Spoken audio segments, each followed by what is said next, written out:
The tikkis are looking really nice and brown, so I'm just gonna plate them. Look at that. So crispy.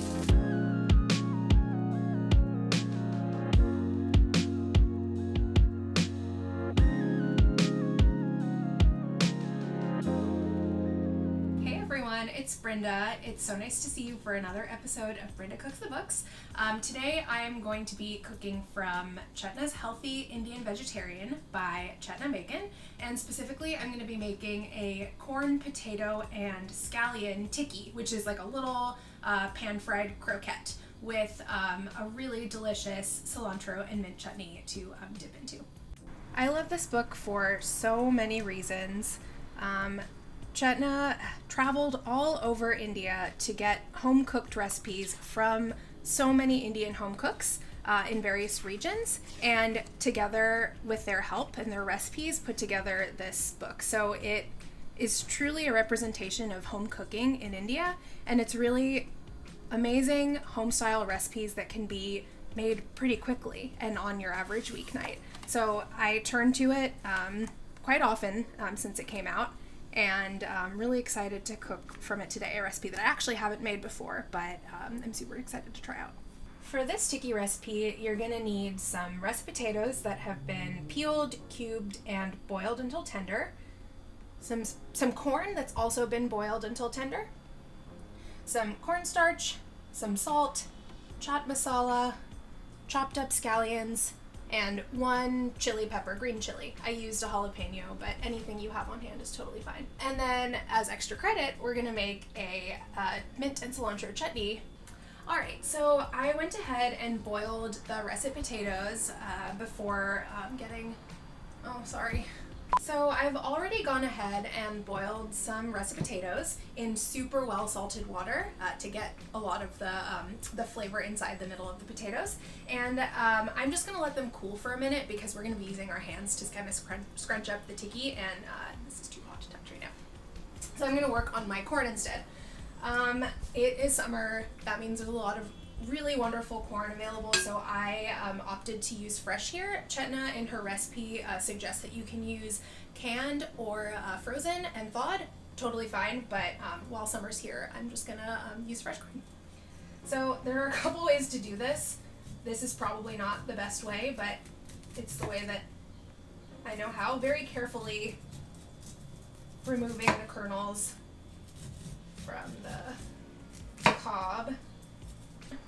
Also, if you throw away the cobs, I'm going to be very disappointed in you, because this is like pure gold here. You can boil this in stock or boil this in water to make the most incredible corn stock.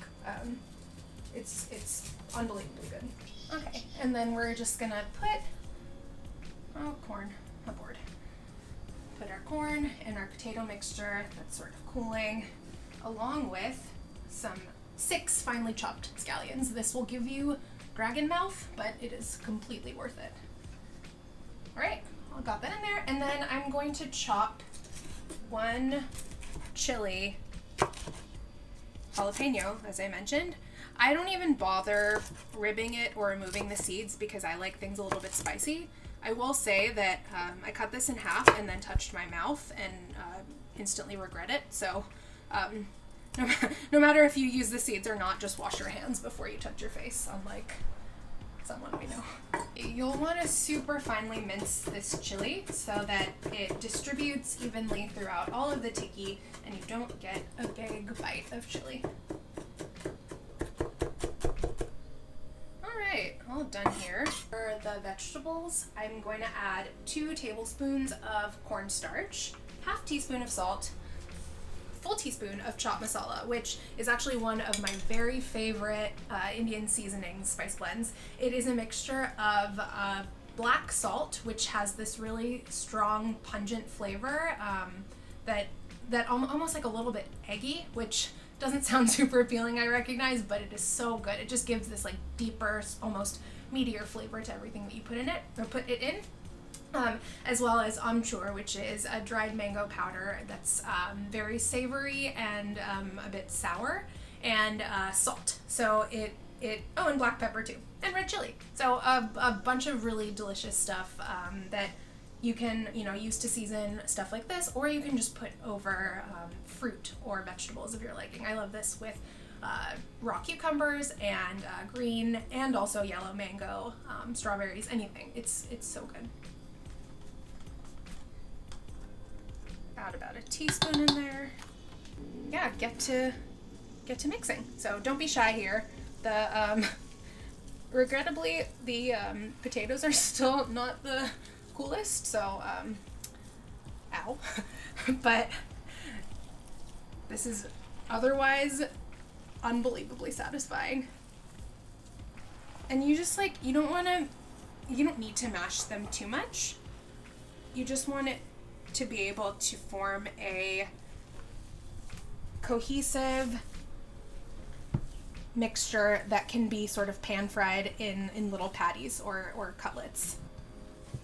Okay, I'd say that's pretty good. If it is not feeling quite like it's binding enough, you should be able to pick up a piece and sort of make a golf ball size, it's a big golf ball, make a golf ball size ball in your hand and kind of pat it out like that, and it should pretty much stick together. If it doesn't, then you might need to add a little bit more cornstarch just to bind and allow it to kind of melt together a little bit better. But just going to show you our example tikki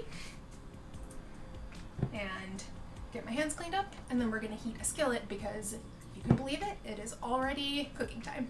So now I'm going to get these tikkis all fried up, pan fried in your favorite skillet, and I am going to turn this onto about medium heat and just coat the bottom of the pan nicely with oil. This is a non-stick, so the oil is more for creating, a nice, delicious crust on the bottom of the tikki. But yeah, use a cast iron if you'd like to. Just watch the heat level so they don't burn.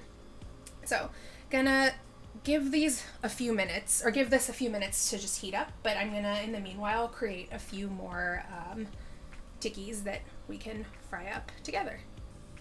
You want to be careful not to crowd the pan because you'll need to flip all of these quite delicately in a little bit. So I'm gonna put maybe 5 max. That might even be stretching it, but I am impatient and want my tikkis now.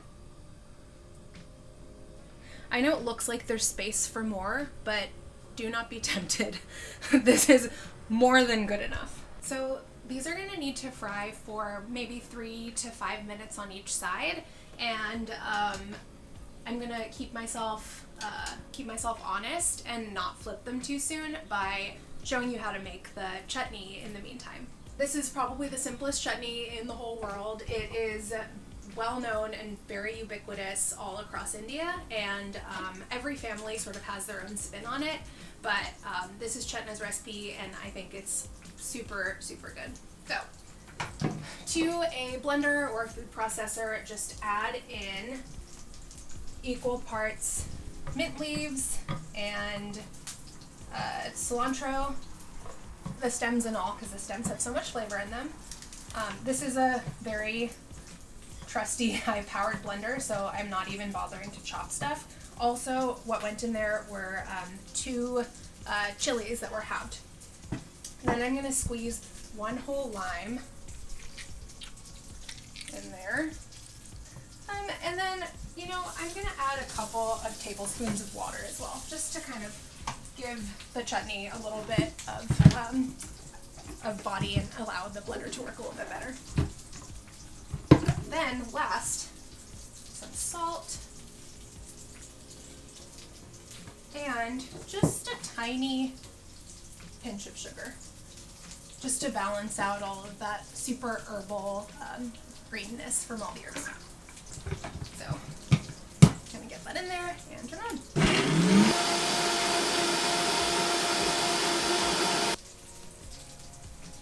And seriously, that is it. I can't even describe how amazing it smells. It's a little bit spicy, super fragrant from the mint and the cilantro. It just smells like green. I mean, it's also making me cough a little bit because it's very spicy. So before we get carried away, I'm gonna leave this right here, hold on this for a second, and return ourselves to our tikkis. So our tikkis are actually looking pretty nice and brown on the bottom. So I'm just gonna give them a little flip. Perfect. They are so brown and toasty. Now it's kind of falling apart a little bit. So I'm also gonna rearrange their positioning in this pan because my burners make it so that the heat does not distribute evenly. They should be really brown and kind of crusty on the top. Don't be worried if some of your corn gets unstuck from the tikki. If you move them around a lot, they will start to fall apart. I would not recommend that you do that as I am currently. It's been a few more minutes, 3 to 5 minutes, and the tikkis are looking really nice and brown. So I'm just gonna plate them. Look at that. So crispy. Put this on the plate.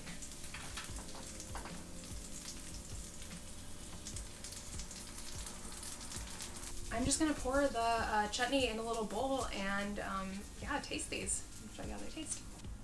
You can make this as, you know, thick or thin as you like. I like mine on the slightly thinner side, so it just coats the tikki a little bit better. And now to try a little bite. Get a little bit of chutney. Tikkis always bring me back to my childhood traveling with family in India. They are such a common and beloved afternoon snack that you usually will eat with your tea. The reason that I love them so much is because they remind me of train trips that we would take cross country where is the craziest thing.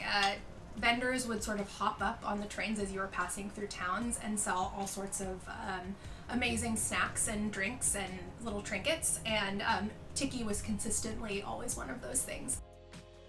Thanks so much for joining me as I cooked from Chetna Makin's Chetna's Healthy Indian Vegetarian.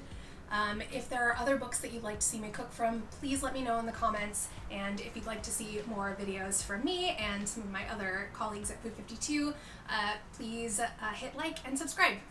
Thanks so much. See you soon.